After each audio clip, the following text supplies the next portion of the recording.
Welcome to Explorations in Free Motion Quilting, a Fundamental Guide. I'm Nysha Oren Nelson, and today we're going to talk about free motion quilting. In 2006, I made my first quilt top, but I was still 2 layers shy of actually having a quilt.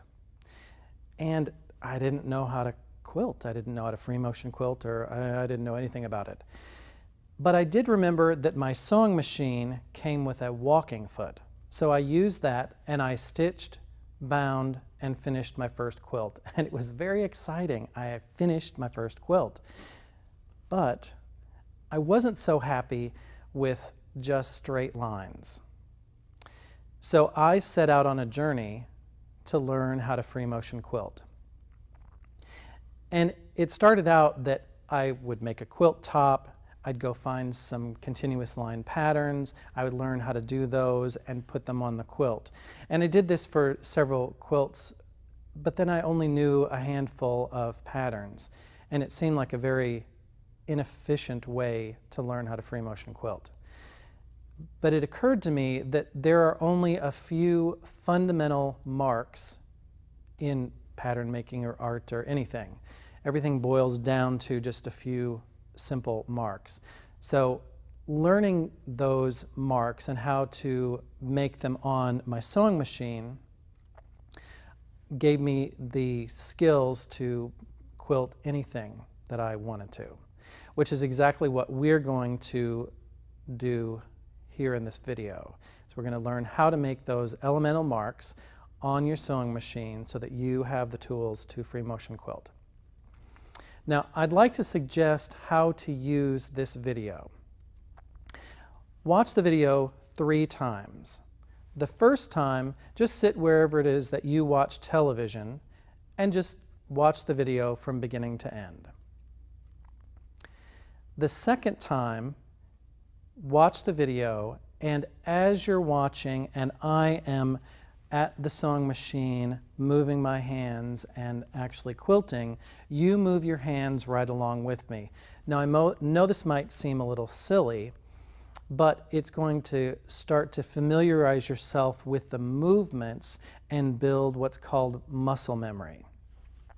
Now I am a fan of using a pen and paper and doing the designs on paper, but I'd ask that you not do that while you watch the video, because that takes your attention, your eyes to the paper, and then you're not watching the screen, versus you can move your hands and not have to look at them at all. Then restart the video, and the third time through, at the end of each lesson, pause the video and go to your sewing space and complete the lesson. And when you get through the whole thing the third time, you really will have a clear understanding of how to use the material, and then you can start to practice and make that material your own so that you can free motion quilt successfully. So let's get started.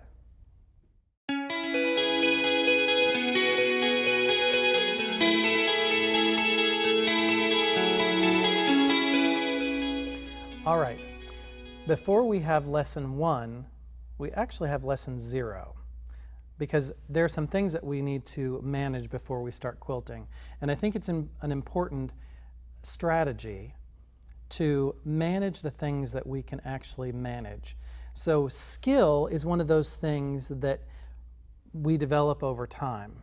But things like our machine setup are really things that we only have to deal with once. So dealing with them once, setting them up so that you don't have to worry about them is really a good thing. Let's start with lighting. Lighting is very important that you can see what you're doing. Now, sewing machines have a built-in light, but they really only give you just a tiny bit of light, and we really need more light. So whatever you can do to manage light in the room is a good idea. I can see much better. Now, a couple things to keep in mind is that your room may be lit well. The first room that I sewed in, quilted in, had an overhead light. It had ample light, but where my machine was situated, my head cast a shadow right in this area. So you want to make sure that you can manage your light however you need to, moving a floor lamp, or even something as simple as an inexpensive clamp light from the hardware store. Your machine is the next thing to think about. Getting your machine down into a table rather than sitting up onto a table is a really important thing if you can manage it. If you can have the space and the resources for a large sewing table that your machine sits down in, that is awesome. Or something like this table, which is small, it's portable, it's really a great solution if you have a small space or a limited budget. And it's easy to, if you've got a large project and you need space to put your quilt on, it's easy to put this up against, let's say, the dining room table, and you've got extra space to quilt on. There's a PDF with this video that will give you some resources for either buying a table or building a surround that's a really easy solution and a portable solution. So you can look at that when you get a chance. So our machine is down in a surface, and one of the reasons is that that's important is that when your machine sits up on a table, then our arms and our shoulders have to be up to move, and that really puts a lot of strain on the neck and shoulders and arms over a long period of time. Your machine should be in good working order. You should oil it regularly, and you should service it annually. That's what most manufacturers suggest. I sew a lot, and I usually service my machine every 8 to 10 months. Now, quilting requires that we are stitching 3 layers together, and it's important to have a bobbin in your bobbin, where your bobbin lives. I am using the same thread in the top and the bobbin, and that just really helps to alleviate tension problems. So whatever thread you're using in the top, also use in the bobbin. Thread. Thread is very important. And we could spend a whole hour talking about thread. Actually, we could spend 2 or 3 days talking about thread because it's one of my favorite topics.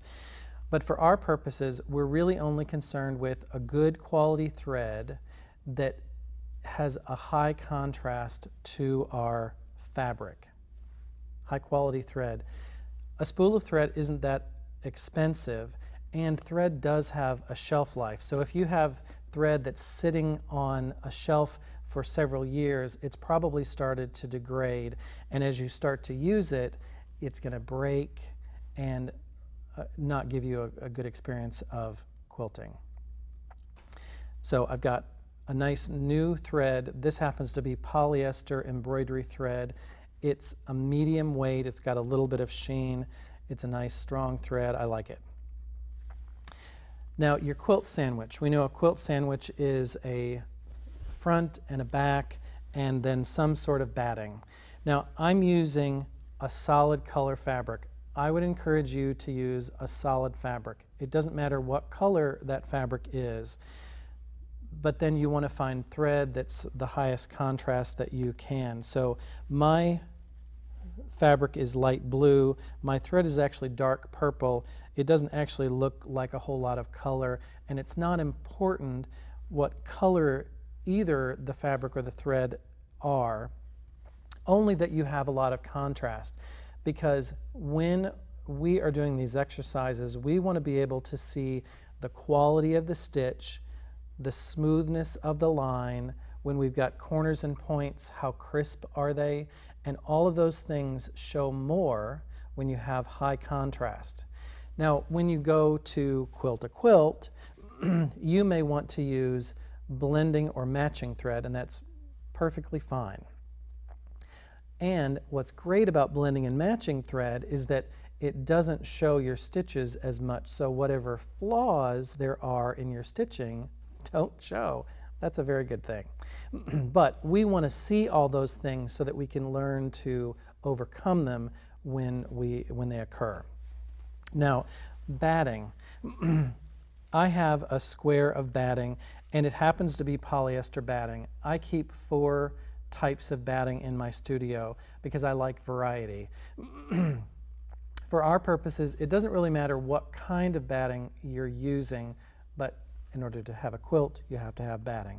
So use whatever batting you have, and then down the road, try some different battings, because each batting fiber and loft is going to give you a different look and feel to the finished result. And I personally like variety, so that's why I have 4 different types that I keep on a regular basis. And what size your sandwich is, so mine is 12.5-inch square, which honestly is 12.5-inch square because I happen to own a 12.5-inch ruler. So that's how this size came about. I would suggest 8 inches might be a little bit small, 10 inches is good, 14 inches is starting to get a little bit too big, and really anything over 14 inches needs to be basted.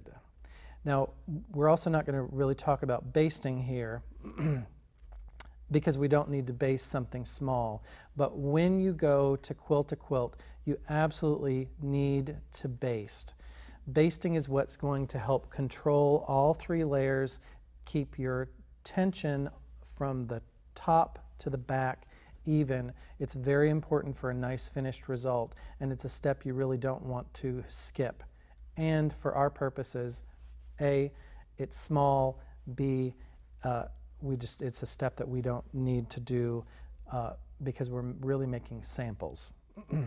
Although if you come up with a good idea of what to do with all the samples, I would love for you to contact me and let me know. All right, so we've got good lighting, our table, our machine is down in a table, it's serviced, we've got good quality thread, the same top and bobbin, we've got solid fabric that contrasts with our thread, we've got our quilt sandwich with batting. I think we're all ready for lesson number 1.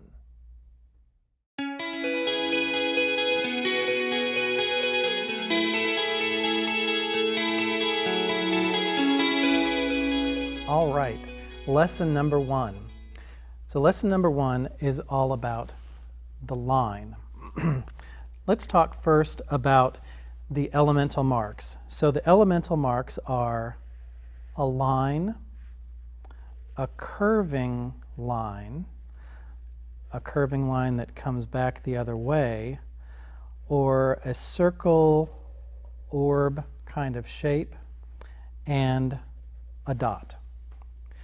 Now, in free motion quilting, we can make a dot.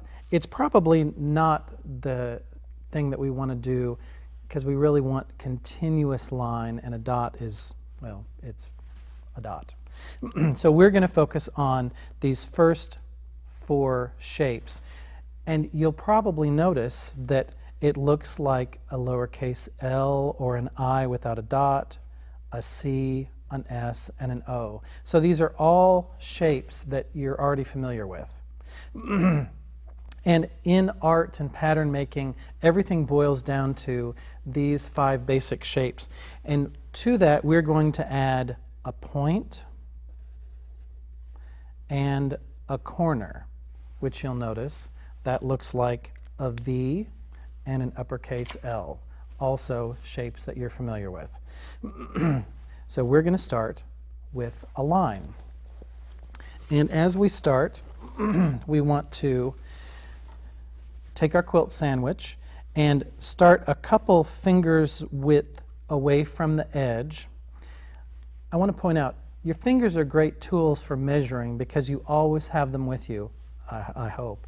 And so you can use the width of your fingers, 1, 2, 3, for spacing.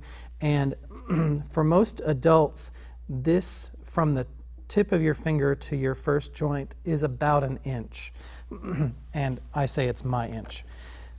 I'm going to, my thread came out of my needle. I've rethreaded it. Now, my machine is in needle down position, which means that when I stop my machine, it's going to stop with the needle down.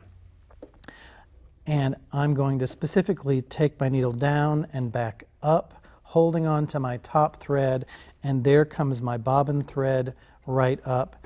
And so now I have both threads on the top. And I'm going to put my needle back down. Make sure you don't let go of that top thread because it wants to move. And the reason that you want to bring your bobbin thread up is that if you don't, you're likely to have a little bird's nest looking thing where it makes a mess. Pull your bobbin thread up. All right. Now, when we're using our sewing machine, we're used to using the sewing machine with the feed dogs engaged, and the feed dogs pull the fabric away from us through the machine. Now, we need to disengage those feed dogs.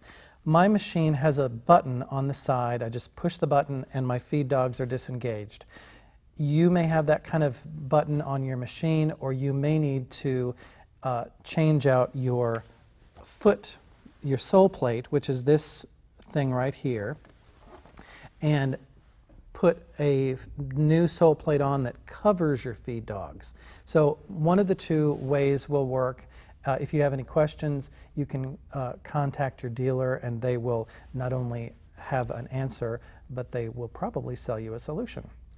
All right, so my feed dogs are engaged, my thread is pulled up, I'm ready to make my first movement, and I'm going to push the quilt sandwich away from me, because that's how we're most comfortable using our machine, and I'm going to make my mark, my line, as long as my hand. So from the tip of your fingers to the heel of your hand, that's really the zone that you can control the mark.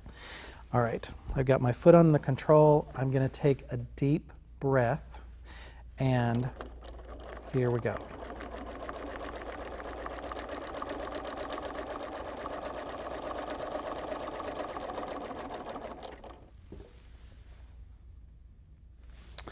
And that didn't work. So where have I gone wrong? I think I lost my bobbin thread.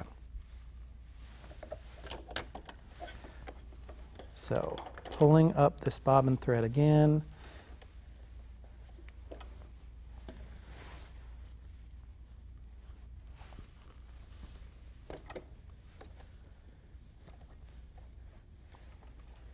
And just so you know, this doesn't only happen when you're trying to shoot a video. It does happen occasionally from time to time that things don't work.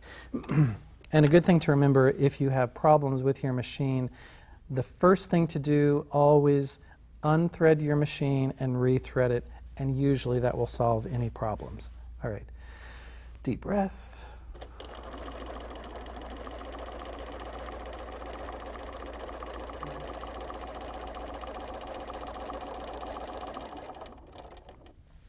All right, so I've made my first mark away from me. Now I'm going to reposition my hands, and I'm going to make a few stitches going to the right, which means my first line is going to move to the left, and I'm going to move that line until that first line is lined up with the edge of my hopping foot.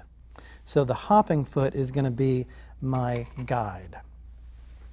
Now I'm going to reposition my hands where they were initially. I'm going to take a deep breath and I'm going to pull toward me. And as I stitch, I'm going to watch that spot on the left side of the hopping foot. All right, deep breath.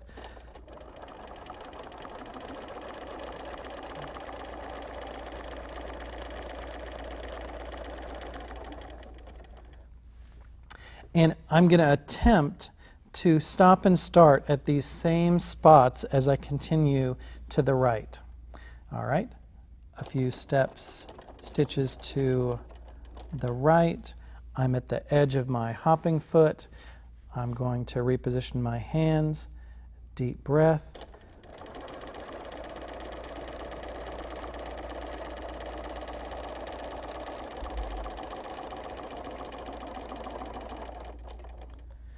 All right, a few stitches.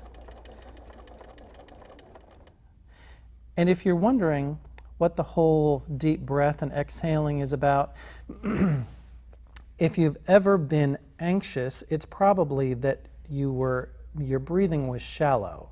Like, not that your breathing caused your anxiety, but breathing really does help one to be calm.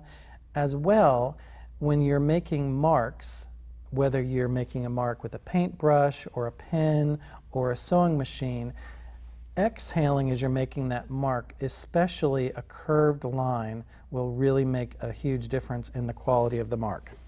So, my hands are positioned, deep breath.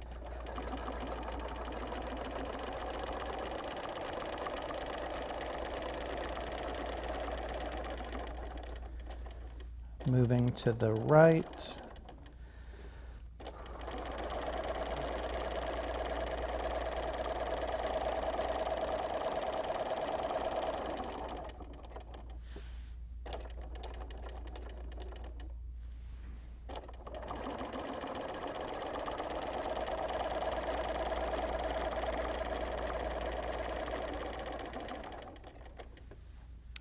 Now, don't be concerned if your lines aren't the exact same distance apart from top to bottom, from one line to the next, because those kind of things really won't show. We're looking right here at these few little inches, but you're going to be looking at an entire quilt, and it's unlikely that one little wobbly line will really show. As well, it's always good to remember that when you have straight lines, your lines have to be straight. And here, my lines aren't ruler straight, they're Nysha straight. And they look like my marks, and as long as my marks are consistent, they're all going to look like they belong together. And that's really one important point, is that your marks are going to be unique to you, and as long as you're making them all, they're going to all go together. So now we've made several lines going in one direction, and we've concentrated on watching the side of the foot. Now we're going to up the game a little bit, and now we're going to stitch in between. So I'm going to stitch a little bit to the right, and now my two lines of stitching are lined up with the edge of the presser foot, and I'm going to attempt to go right down the middle. So I'm coming towards me, I'm pushing the fabric away, and I'm going to focus right in front of the needle.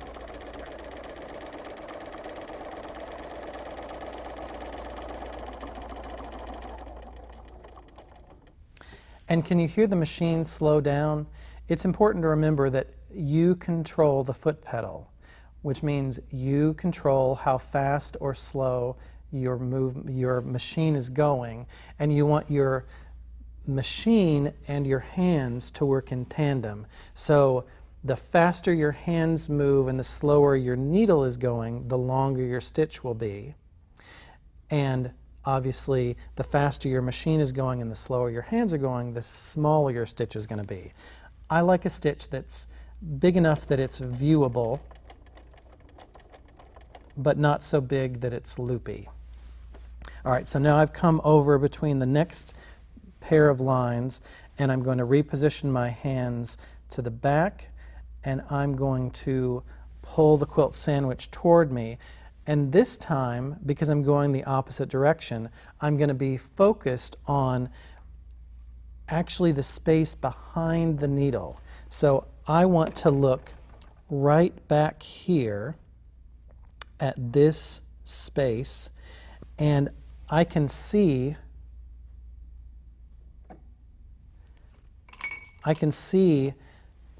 the left hand line of stitching, the right hand line of stitching, and my needle.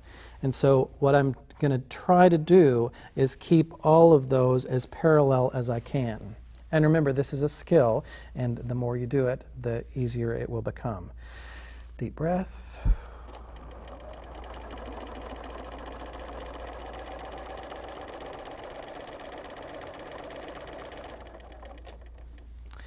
And that was pretty nice. One of the things that you will notice the more you do this is that your attention will drift. And when your attention drifts, that's when you're going to have a mark that is not really what you want it to be.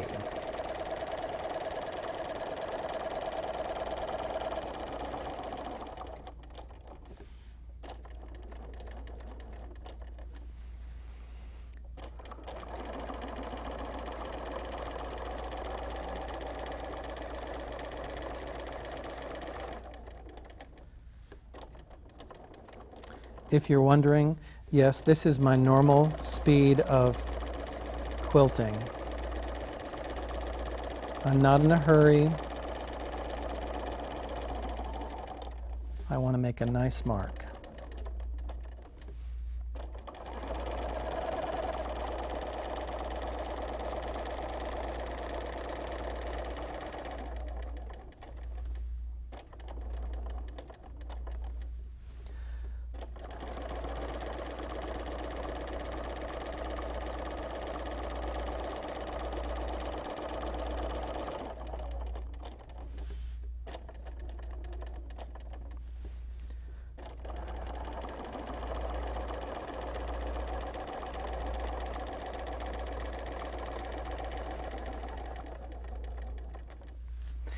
Now I'm actually going to leave this last channel by itself. Now we're working on controlling our machine and ourself, and while you're probably not going to quilt this tightly very often, if at all, our objective here with this lesson is to learn control. So we're going to actually quilt in between what we've already quilted. And so I'm going to line up in between, and I'm going to just do the same thing. I'm focusing in front of the needle.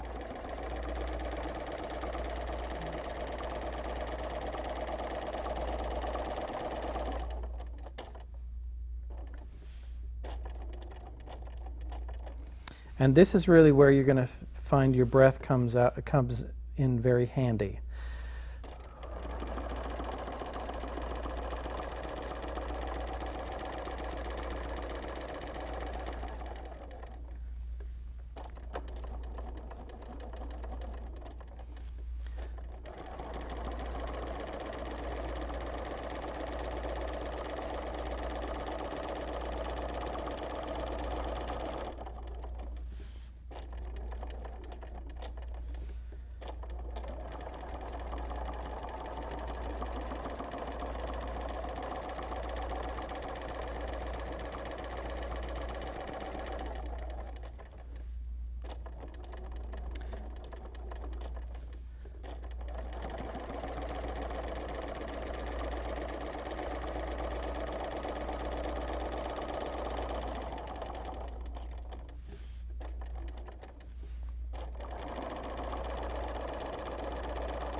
Now I just traveled across the top back to where I started.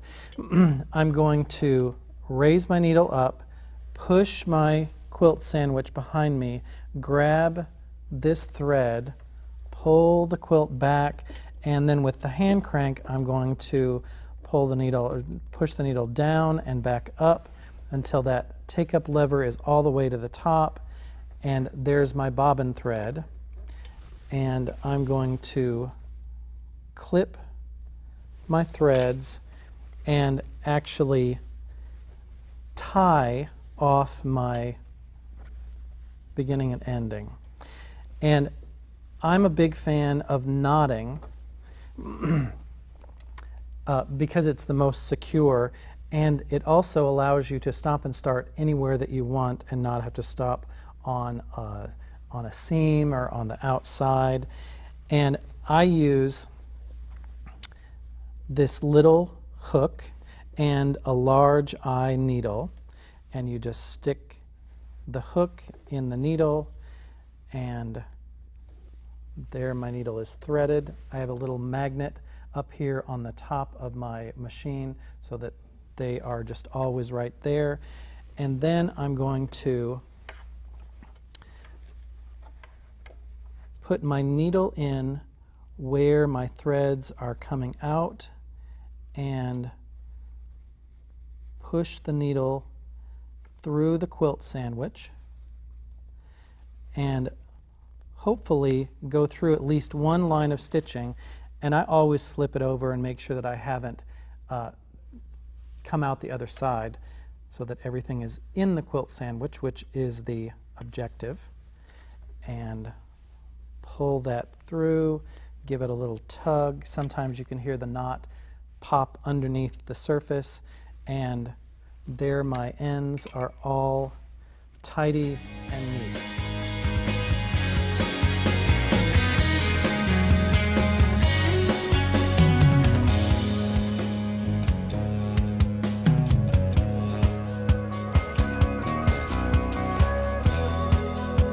I'm going to raise my needle up, push my quilt sandwich behind me, grab this thread, pull the quilt back, and then with the hand crank I'm going to pull the needle or push the needle down and back up until that take-up lever is all the way to the top, and there's my bobbin thread. And I'm going to clip my threads and actually tie off my beginning and ending. And I'm a big fan of knotting because it's the most secure, and it also allows you to stop and start anywhere that you want and not have to stop on a seam or on the outside. And I use this little hook and a large eye needle, and you just stick the hook in the needle, and there my needle is threaded. I have a little magnet up here on the top of my machine so that they are just always right there. And then I'm going to put my needle in where my threads are coming out and push the needle through the quilt sandwich and hopefully go through at least one line of stitching.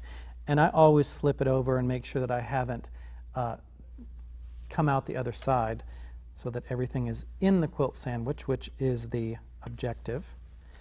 And pull that through, give it a little tug. Sometimes you can hear the knot pop underneath the surface, and there my ends are all. Now yes, this is a sample. You really don't need to knot for a sample. And it's a really good skill to have, because maybe in this video we're going to run out of bobbin thread. And what happens when we run out of bobbin thread and it's in the middle of quilting? Ooh, this is not good. But if you can take out just a few stitches, knot restart, and then knot and bury all of that, you've got quilting that's going to be nice and secure for a long time. Many launderings and lots of traveling to shows or whatever it is that your quilts are going to do. So we've done some lines to one direction. We've come back in between, and then in between that. And remember, the objective is not that we need to quilt necessarily this densely. It's that we are learning how to control our movements, and that's very important. How about lesson 2?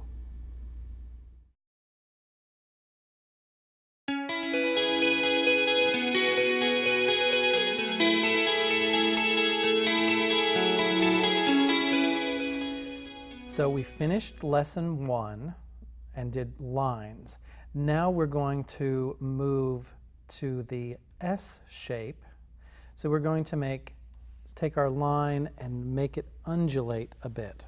So we're going to start the same exact way, a couple inches from the edge of the far edge of the quilt sandwich. Pull your bobbin thread up, put your needle back down, and this time I'm going to move my hands a little bit left and right to make that curving line. Deep breath.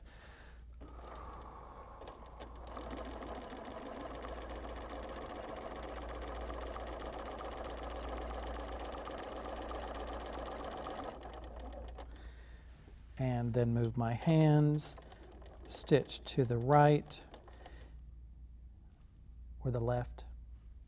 I'm stitching that way so my line is moving that way. It's a bit confusing. All right, now once again I'm going to focus on the left side of the hopping foot, but I've got to kind of look behind as well because my line is moving. So, deep breath.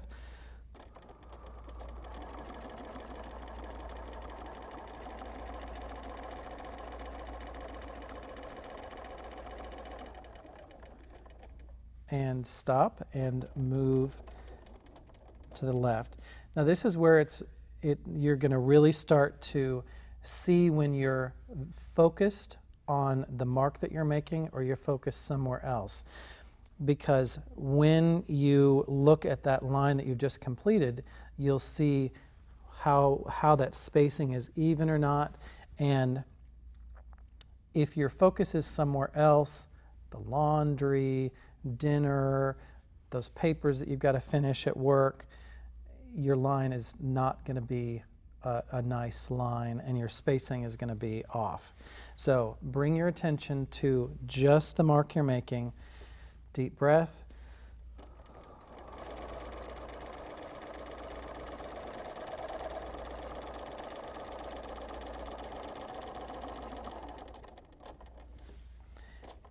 I'm also endeavoring that all of my stops and starts are lined up, even though I don't have I could have taken some chalk and drawn a line, but I really want to train myself to line those things up without any visual cues. And it's a sample, so if you miss a little bit, it's not a tragedy.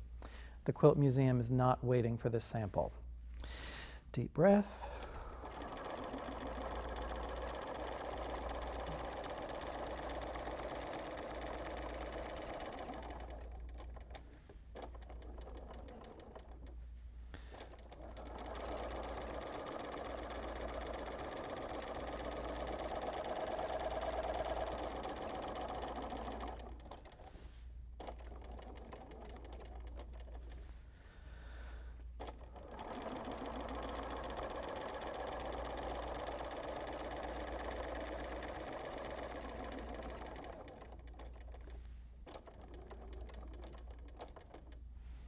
Now, that space right there got a little wide. If I'm concerned about that little width while I'm making this next mark, I'm probably not going to make a nice mark. So I'm going to notice that my spacing wasn't pristine. I'm going to let that go and I'm just going to focus on the next mark. Because again, that little variance in spacing is probably not going to be noticeable in the finished quilt.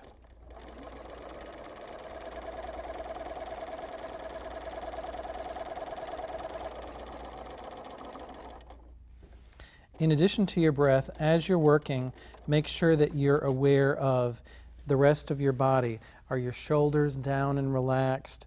Is your neck tense?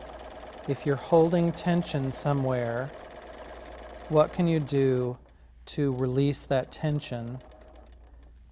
Because again, what can you manage so that all you have to do is focus on making the mark?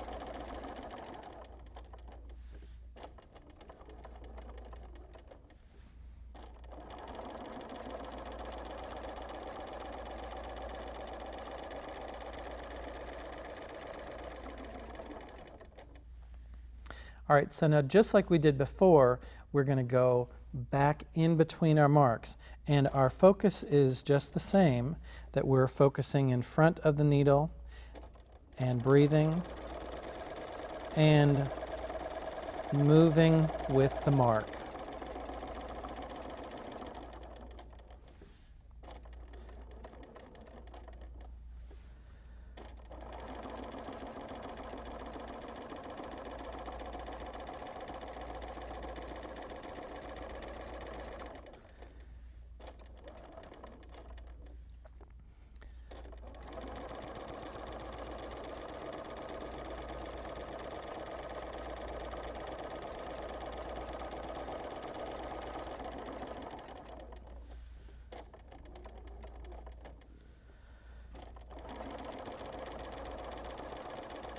Looking behind the needle, noticing the lines on the left and the right, and trying to stay in between.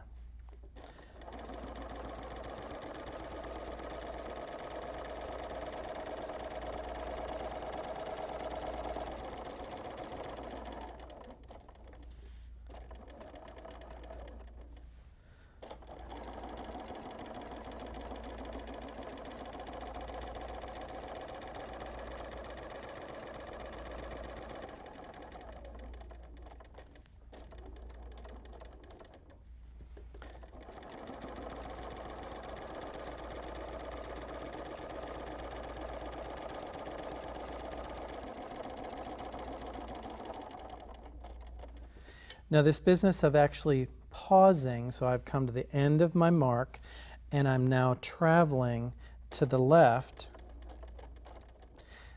That pausing is really important because it allows me to switch my focus from making my mark to traveling, making my mark to traveling, and that's going to keep my transitions nice and smooth. Okay, now you probably guessed we're going to go in between. Now this is really a place to give up your expectations because these lines are already pretty closely spaced. And so getting right in between evenly can be a bit difficult. It's not about making a pristine mark, it's about making your mark and making it your mark consistently. So just give up that it has to be perfect and breathe.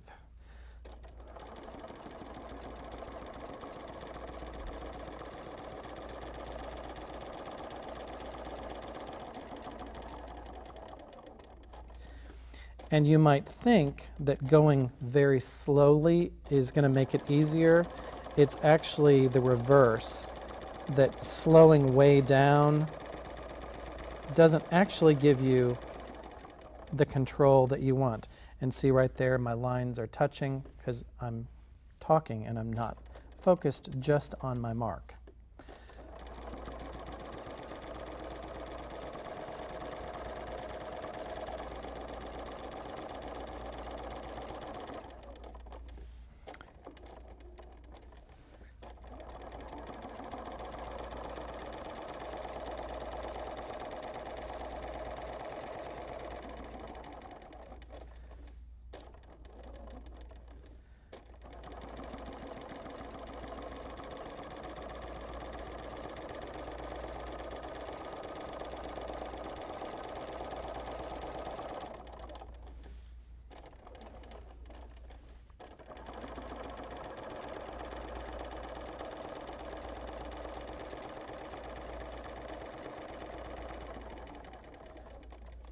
You will also find the farther into your time quilting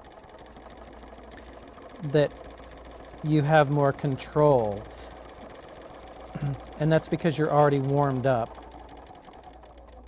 as opposed to the beginning of the day when you're just starting free motion quilting. Things can be a little rougher.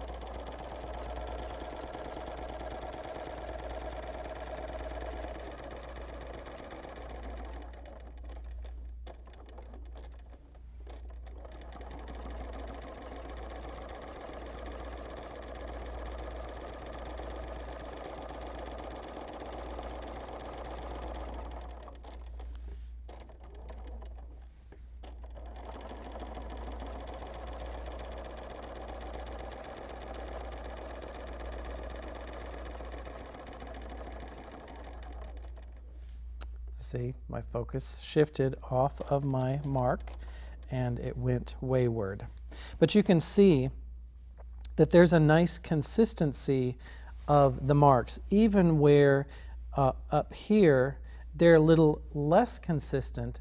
There's a consistency in the inconsistency, so they look, I think it looks nice.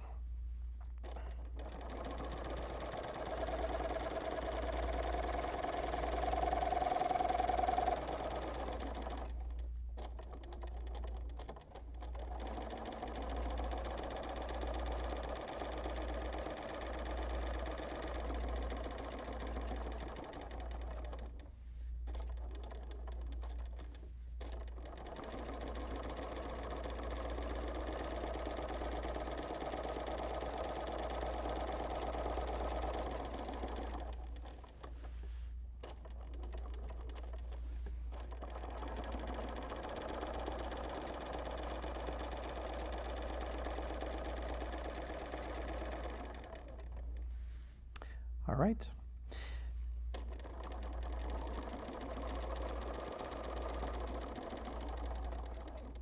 There's the first go at our S's.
Nice.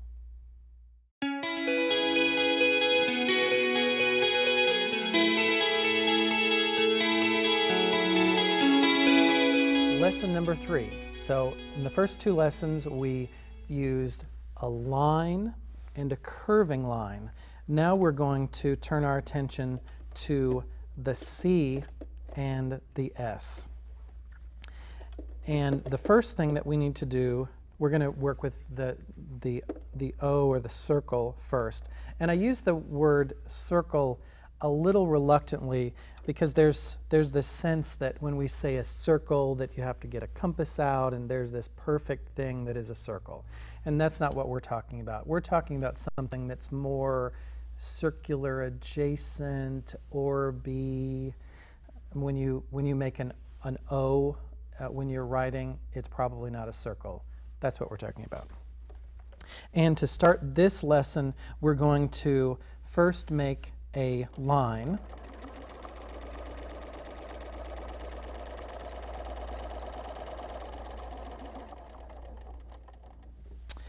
And then we're going to travel left or right, doesn't matter, and we're going to leave a space of about 3 finger widths. So obviously I have big hands, so my width is going to be a little bit bigger than yours.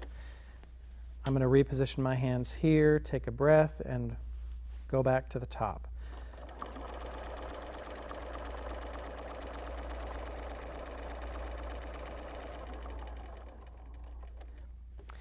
Now, if you think it's going to be difficult to make these lines parallel, remember that this kind of motion is all we're talking about, and it's easy to make a straightish line because our joints function easily that way. So I'm back up to the top, and I'm going to travel to the center of those 2 lines, and now I'm going to make a circle or an O. And also, it's not difficult to make this circular movement. I mean, really, if you think about, if you swing your arm around your shoulder, we're making a big, huge circle. We're kind of doing the same thing by moving our fingers, our wrists, our arms. We can make circles of different sizes. So I'm going to start going to my right. I'm going to touch that line, come back around, aim to touch the other line, and back up to where I started. And there I have something that's roughly circular shaped. Now I'm going to travel back down the side of that circle until I reach 6 o'clock. So if you think of the circle as a clock, we've got 12 o'clock, 6 o'clock, 3, and 9. And so I want to start at 12, end at 6, so my next circle, I'm already at 12 o'clock. Now the first circle I went to my right, now I'm going to go to my left. Touch at 3, come back around, touch it. So I don't know what a clock looks like, so first I touched at 9 and then at 3. And now I'm going to travel back around to the left until I reach the bottom, or 6 o'clock, and now I'm going to go back to the right. 3 o'clock, 6, 9, 12, continue back down to 12. And I've got a little bit of a short space here. That's okay. It's not a perfect circle, so if one of them is a little bit smaller, it's not a big deal. And I'm still going to travel back down to 12. And one of the reasons that I go clockwise and then counterclockwise, clockwise and then counterclockwise, or to the left and then to the right, is because I like the look of when I'm traveling over that previously stitched line, that doing it this way is going to make that undulating line. So my double stitch line is going to move from the left of one circle to the right of the next one and back and forth. I'm a little bit finicky about where my traveling line is. I want it to be somewhere that's not distracting, and I find if I'm doing my circles all in the same direction, that then my traveling is only on one side. I don't always like the look of that. Now, having said that, there have been times that I've done that because I specifically wanted to have the look of weightier line on one side. Now we're going to do something similar. So I'm going to come over again about 3 finger widths, travel back to the top,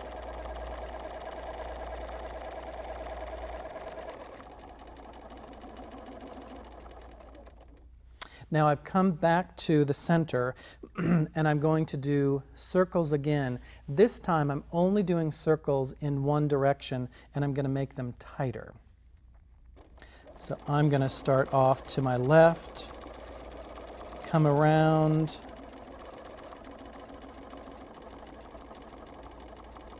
and this time when I hit 9 o'clock, I'm going to travel down this straight line a little bit before I start my next circle.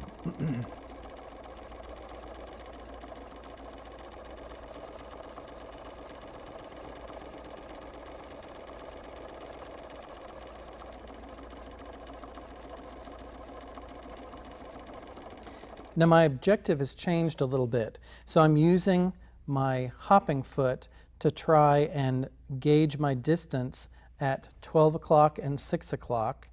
I'm trying to still hit the left and right at 3 and 9, but I'm continually moving my next circle down.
So there's a definite flow that you can get into when you're doing circles like this, and it can give you a really nice result, but it's really, really great tool to be able to hit those marks. So I'm hitting the left, I'm hitting the right, I'm watching my spacing.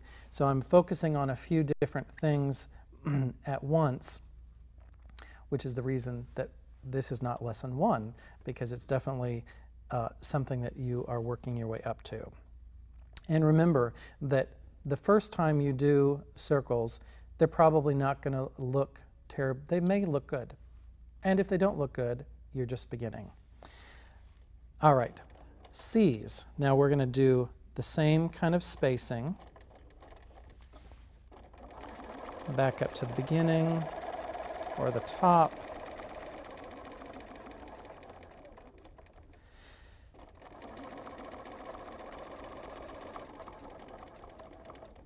Now the great thing about a C is that it's half of an O.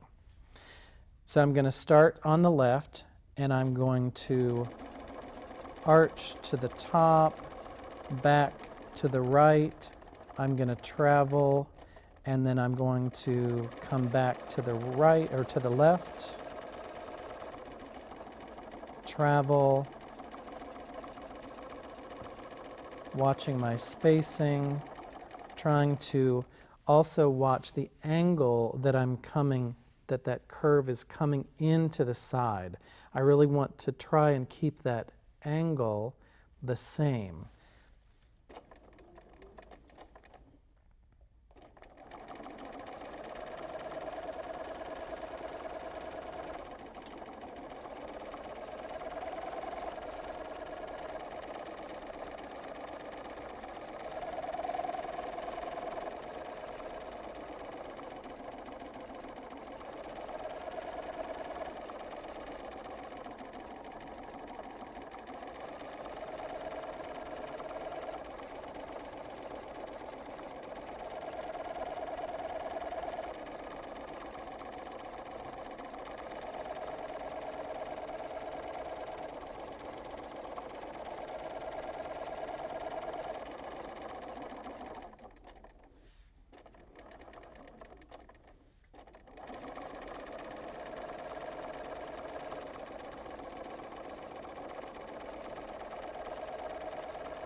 Now that I've come all the way down to the bottom, I'm going to go back between.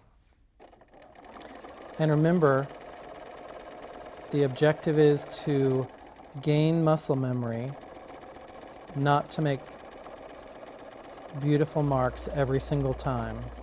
Make sure you're breathing. Make sure you're focusing on each mark in turn. And I know that I'm bouncing forth, back and forth, but I'm thinking curve, travel, curve, travel, curve, travel. So I'm not pausing, but I'm thinking each mark as I'm doing it.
All right, we've got circles and arches, or O's and C's.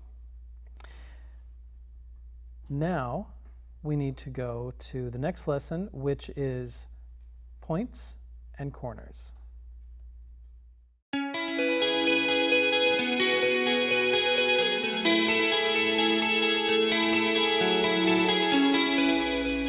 All right, so we've come through our first couple lessons. We've done lines, undulating lines, or S's.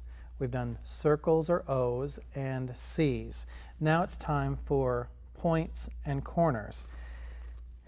Now, points are the same thing that we just did in the last lesson, specifically with the C's, where those curves are coming in and then back. We're going to actually do them again with an S. So we're going to, just like you did in lesson 2, we're going to make our first S line.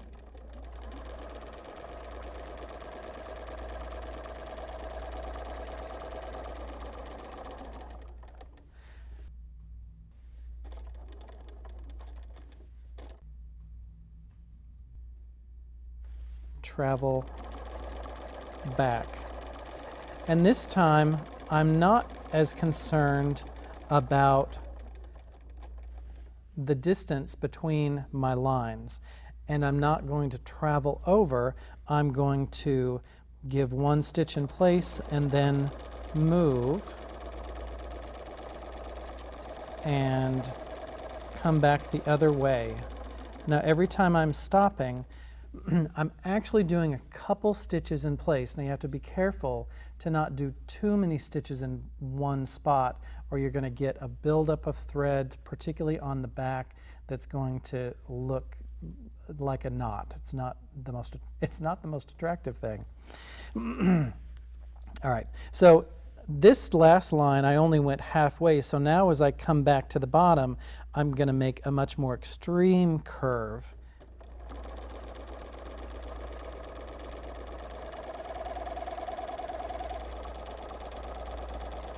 And point and back.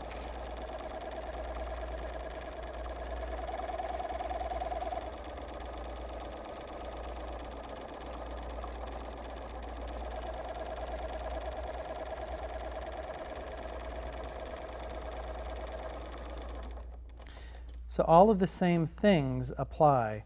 I'm breathing, I'm focused just on the specific mark that I'm making. I'm really doing the same thing I did in lesson 2. I'm just doing it shorter and more randomly.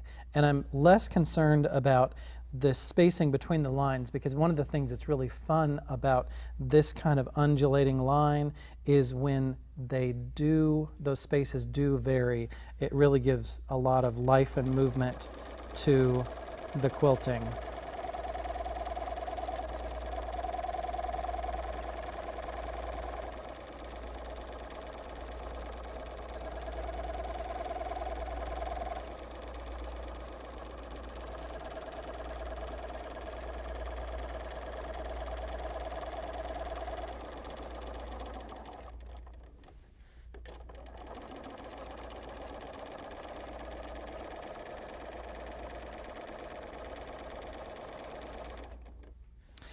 Now I've covered a lot of space on the top, but I haven't covered a lot of space on the bottom. So when I come back down here, I need to do a few shorter marks to help equalize this space a little bit.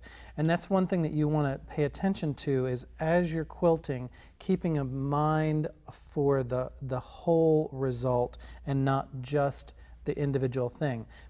But do that when you're stopped. Don't do it when you're in the middle of making a mark, because that's when you're going to make particularly with a curve, that's when you're going to get a line that's a nice little curve. And oop, I was thinking about something else.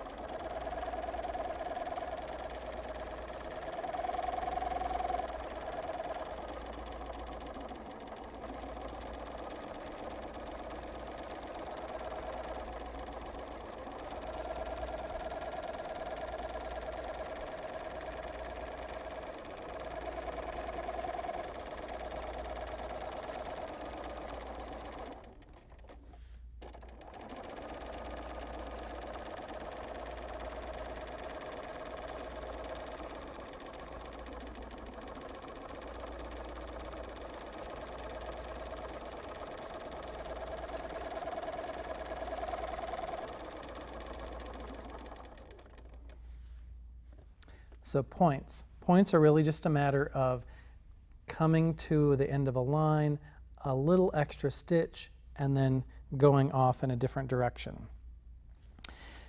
Now, in the world of corners, a corner is a similar kind of a conversation. So I'm going to work this time on making straight lines. I'm going to make a little bit of a line, and I'm going to come off at a corner. Again, a little couple stitches and making a line. Over and down, over and down.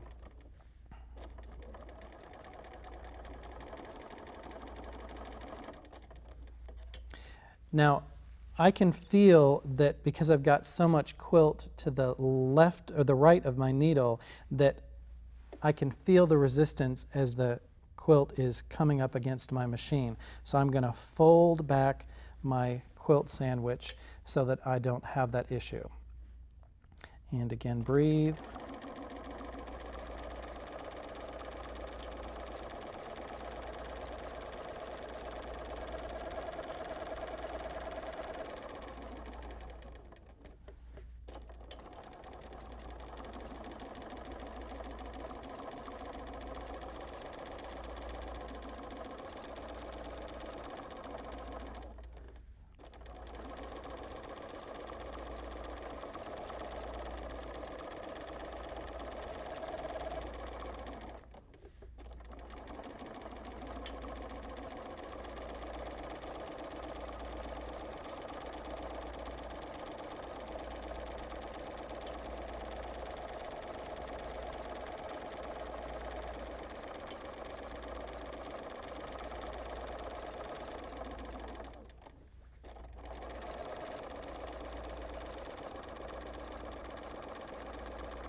So nice, crisp points. There's a few where this is a little rounded. And remember, if you're actually quilting on a quilt, it's likely that you're going to be using thread with less contrast that blends or matches. And so something like that really isn't going to show. But because we have so much contrast and can see this, we can know there's somewhere that I need to pay attention. We can also see where there are a couple spots that I paused a little bit too long, took maybe one extra stitch, and there's a little bit of a extra buildup of thread. I want to do one more pattern, returning to the C shaping. Now, when we did a C before, we did just really an open C. Well, if we take that C and bring it back onto itself, kind of like a teardrop, we can make a great shape.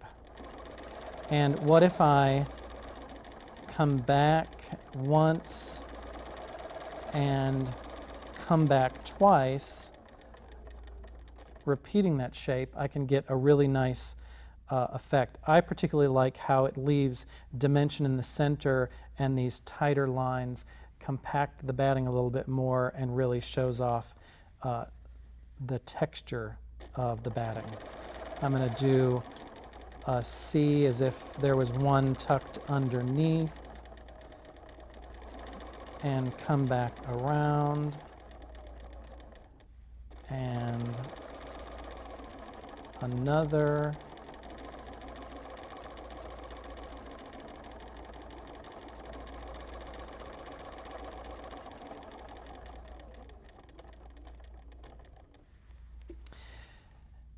Now, when you're doing a pattern like this, it's an important thing to keep in mind that if you want to travel, you need to work in odd numbers. So here I'm doing 3.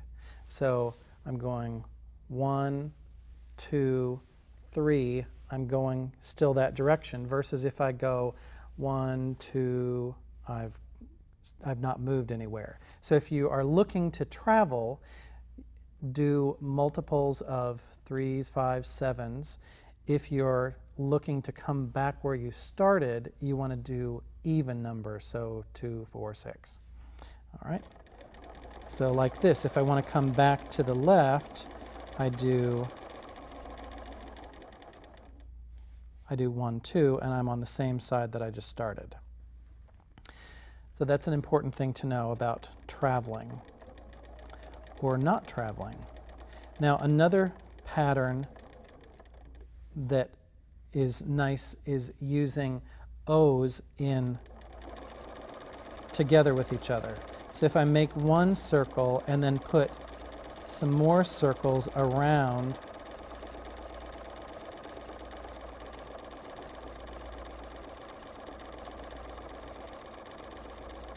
and circles are great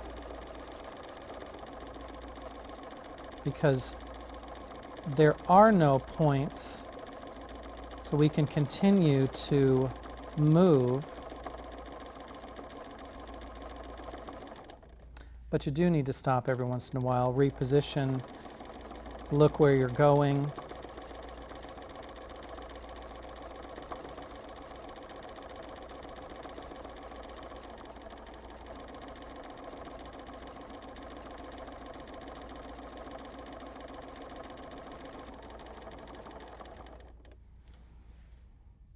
So points, corners, more points, and then a lack of points.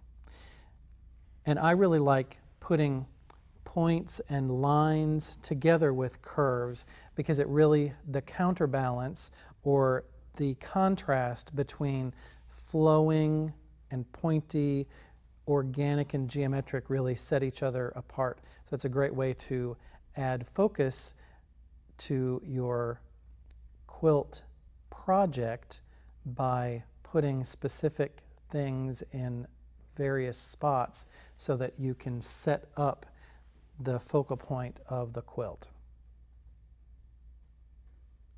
All right, are we ready for the next lesson?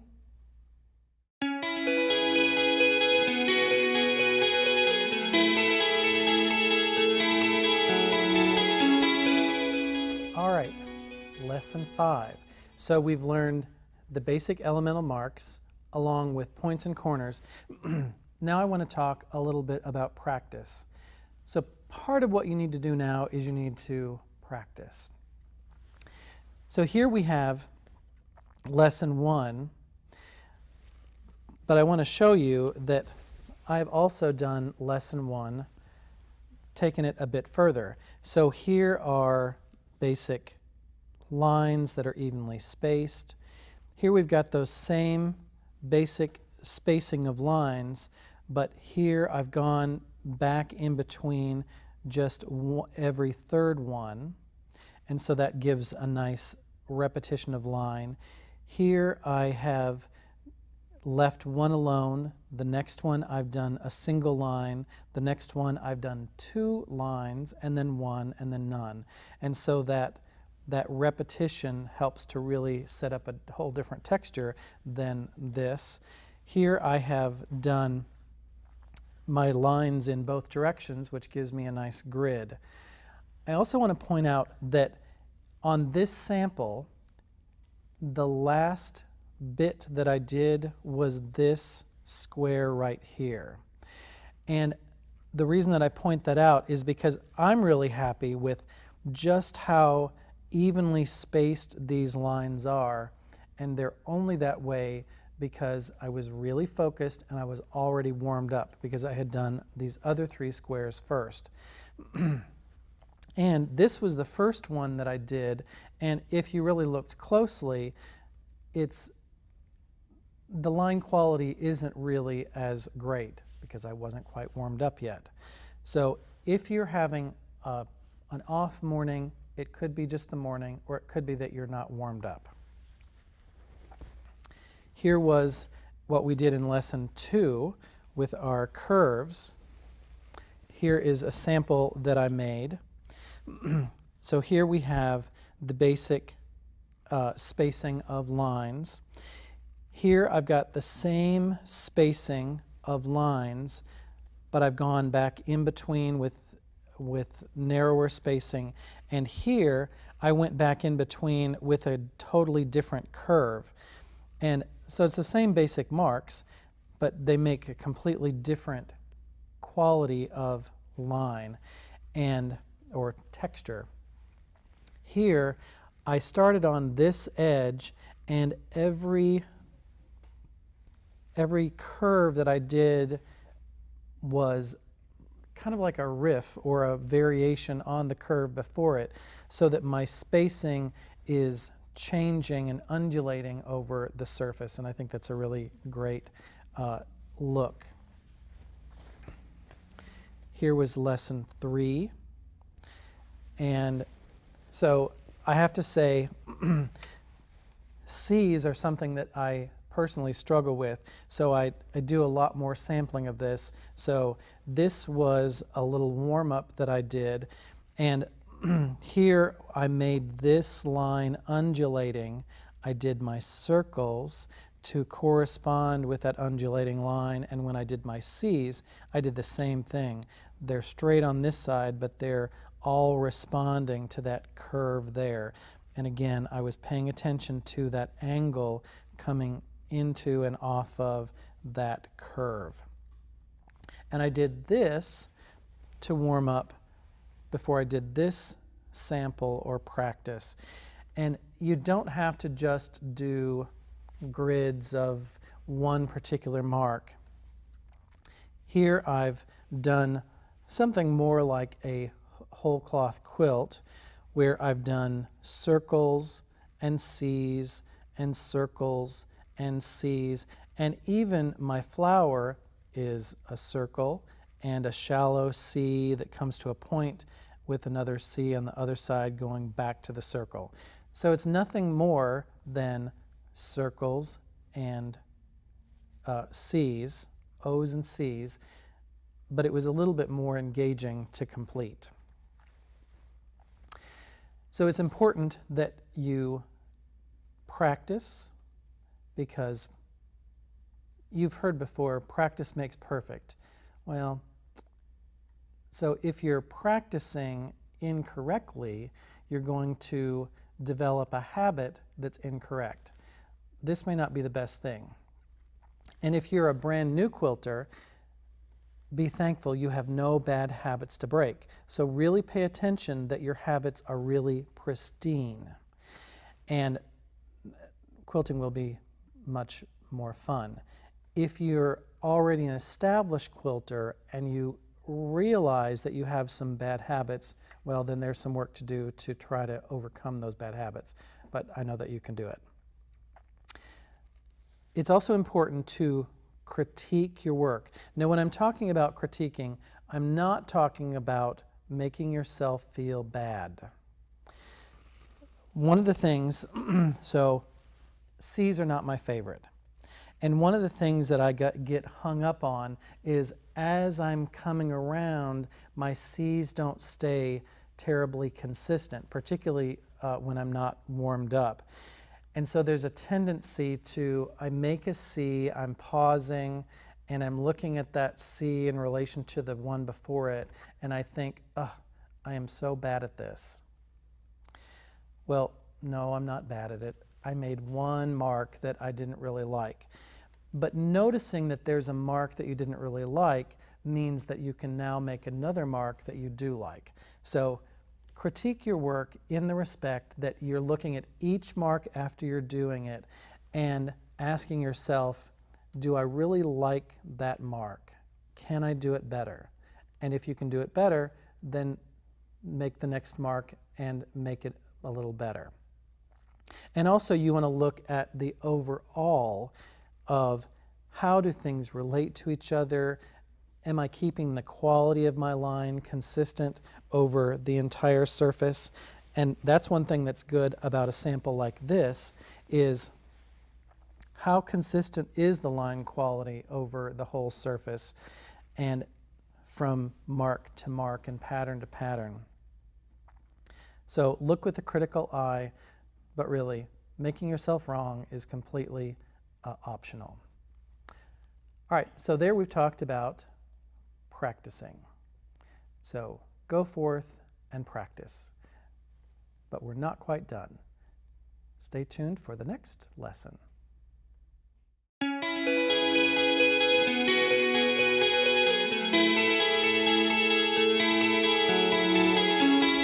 All right, sketchbooks. Remember I mentioned when we were talking about watching the video 3 times that on the second time I wanted you to move your hands along with me and not to use a sketch pad. But a sketch pad or sketchbook is a really, really good thing to use. It's a great place to work out ideas. It's a great place to practice. And a sketchbook doesn't have to be expensive. In fact, I would encourage you, if you have not done a lot of drawing of continuous line patterns, that you go and find a pad of newsprint. Newsprint is really inexpensive. It's not terribly good paper for a lot of purposes, but it's really good if you are using it to sketch free motion quilting designs. And I like to work in a big sketchbook when I'm working on quilting designs, and that's because usually I'm quilting on something that's large, and so working on paper that's large helps to give me more real estate to cover.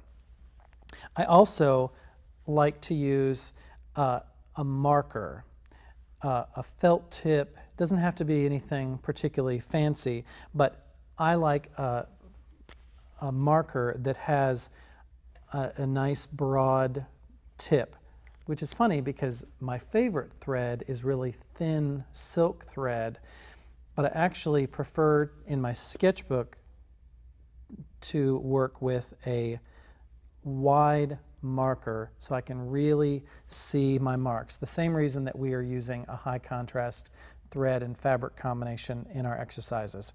So you can see here that these are exactly the things that we did in lesson 1, but then working on what about filling irregular shapes or triangular shapes, playing with the different arrangement of spacing. So here I've written 1, 1, 2, 1, 1, 2, 1, 1, 2. So I've filled, after I did my initial spacing, I filled 1 with 1 line, 1 with 1 line, the next space with 2. Here I've done 3, 2, 1, 3, 2, 1. So it's a matter of how many times I've been putting lines inside of my established grid. Since a lot of what quilting involves piecing that's patchwork, I've drawn a 4-patch. Here's another 4-patch with 2 half-square triangles. Here's another. Here's 4 snowball patches.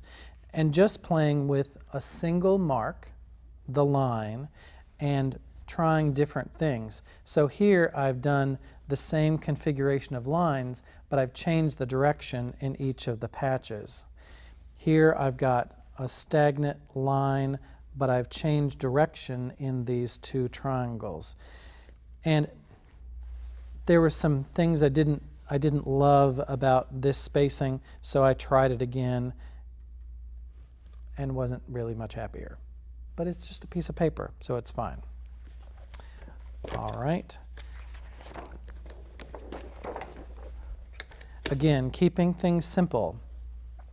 Just the same curved lines that we did in lesson 2.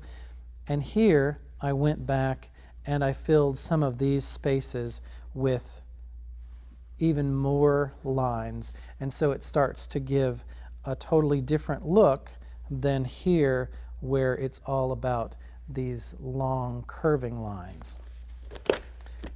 Maybe you like whole cloths or medallion quilts. I certainly do. So playing with just using 2 marks to do an entire quilt that didn't look like it was just 2 marks. So I've got cross hatching, I've got even lines, I've got uneven lines, I've got just a few curves that my lines are coming onto this curve, so it starts to create a more complex pattern of quilting and texture, even though I'm really only using a couple different marks.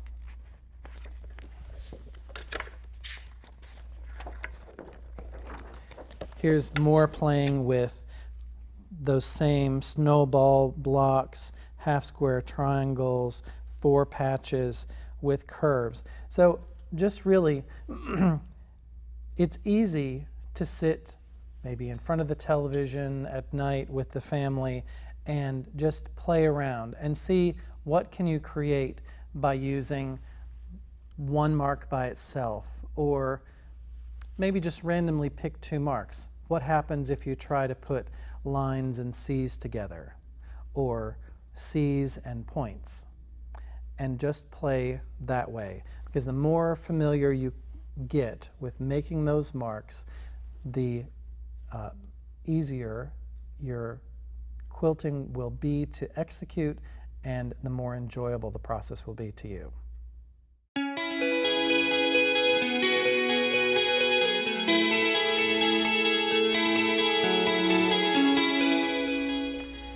In this lesson, we are going to put different movements together.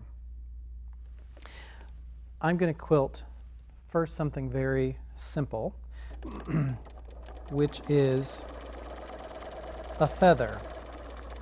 So I'm making an undulating line, and I'm going to echo or travel back close to that first line, back down to the bottom. Oop. And that's why it's important to take your foot off the control because I made this one big stitch. So I'm actually going to come back down and just pretend that didn't happen. If that happened in a real quilt, I would be reverse quilting with this little jobby. But we're going to leave it. All right, so I made an undulating mark for my spine of my feather. Now I want this loop to come from the stem around and back again. So if I think C shaping and another C shaping, that's what I'm doing. So I'm coming up, and so it's more of an S, and then a C right back down to my first pair of lines. Now my next one, I'm echoing that line, coming around and around and around and back down. Much in the same way as when we were doing our C's. Our C's were coming in at that, we were looking for that same angle. I'm looking for that same angle in relationship to my stem or the spine of my feather. Breathing around the curve, coming back into the spine, making my next one,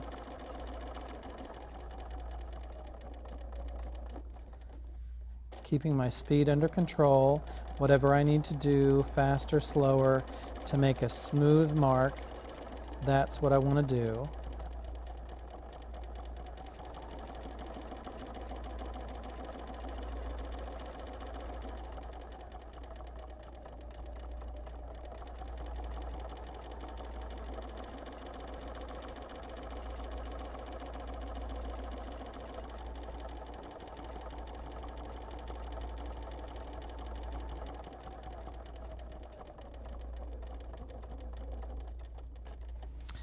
All right, so there I've got something that looks like a feather, and when I do feathers, I like to outline them.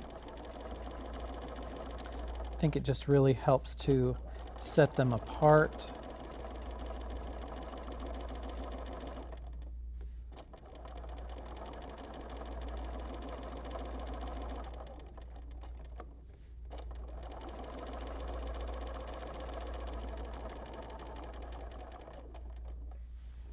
All right, so there we've put together various curves and made something like a feather. What about putting corners and curves together? So what if I do an S and then make a corner and another curve, and make a corner and another curve, and a corner and another curve. Now I have absolutely no idea where I'm going with this. I'm just practicing and playing and seeing what I can come up with as I'm working, and looking for ways to make pattern. And because I can control my machine, I have options.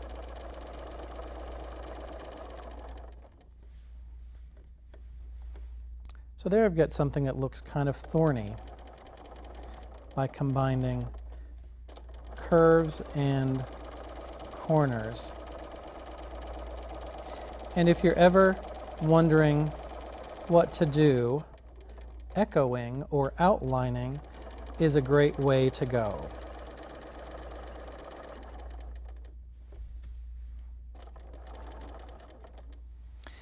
Another thing that people struggle with is how to fill in patterns. So let's say I've got this area where I've got feathers over here. We're pretending these are feathers. And I need to fill this space here. One of the things, a pattern that you've definitely heard of, is stippling. So what is stippling? It's kind of like vermicelli. Have you ever seen a plate of pasta, spaghetti, or something like that? That's all kind of this mass of curves, right? Lots of S's and C's. Well, this is a good pattern to fill, but people often don't know where to go with it. So what we're going to do is we're going to start and we're going to make an S, curvy, and maybe come around. And now I'm going to echo that whole thing. So I've got this undulating shape. Now I'm going to come back, make another S, and echo around that C, come off here. And all I'm doing is just making S shapes and doing some echoing back and forth. Easy and smooth. And anytime that you want to stop, take your foot off of the pedal. And remember, that's why I got this little long stitch. Taking your foot off of the pedal is a good habit. Now when you stop, it's always a good idea, if you can, to stop in a corner or a point, or if you're sewing over piecing, to stop at a seam line. But that's not always possible. So when it happens that you can't stop at one of those places, a good way to ensure that you have the smoothest line possible as you begin to quilt again is raise your needle to the highest point, take a deep breath, and then move. And what that does is it releases the tension on your thread so that you get the possibility of the smoothest line possible. Breathe and move.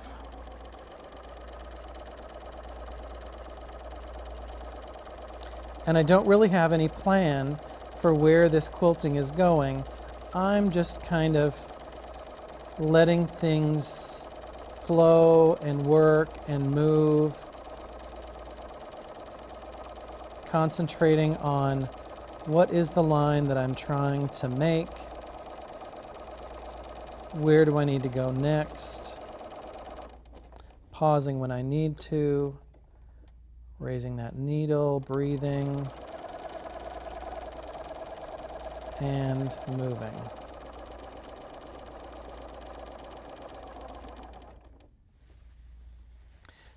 So stippling is a great thing, particularly if you remember that it's really just undulating lines and curves.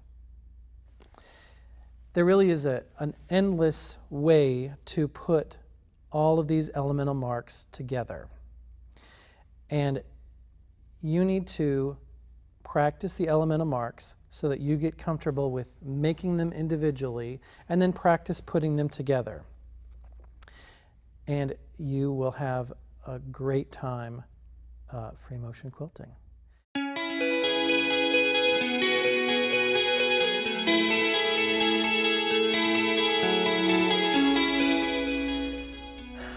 All right, so we've learned quite a bit about making marks, and we've even seen how to put some of the marks together. I wanted to take a minute and show you, before we're done, some examples of how I've used these marks in my work. So here I've used this curving, undulating line.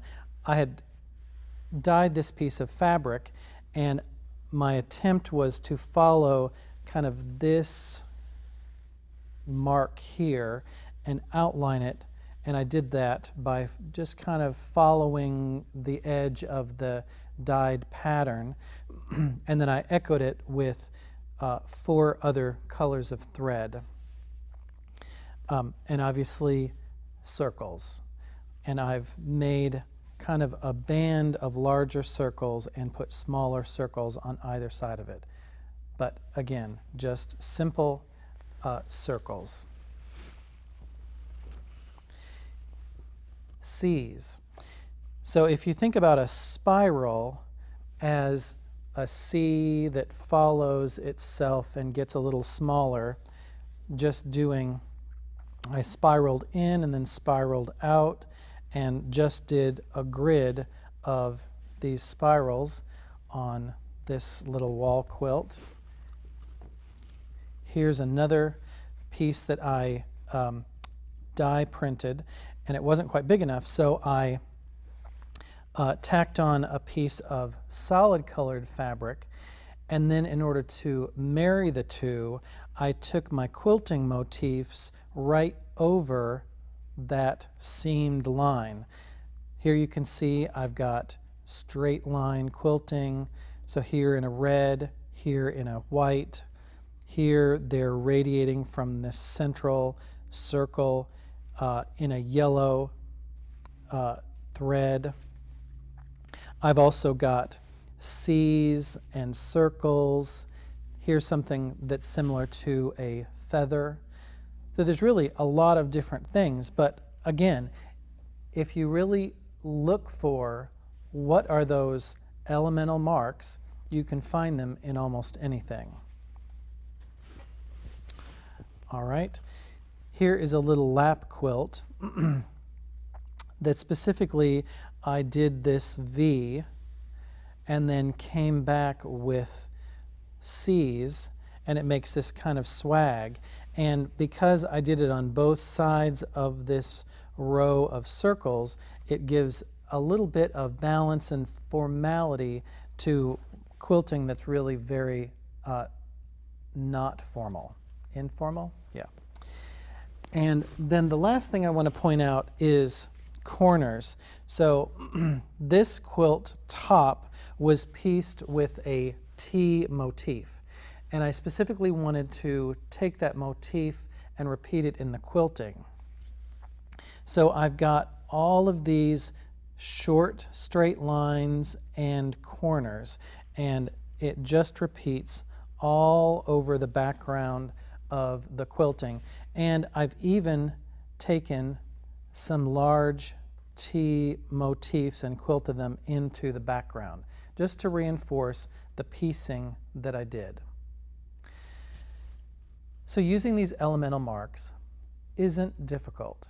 It just requires a little practice and a little focus, and set yourself up to succeed. Make sure that you manage all the things that there are to manage before you start quilting, and then focus on this one mark. Make that mark, pause, make the next mark, pause, make the next mark, and you too can succeed free motion quilting. Thanks for watching.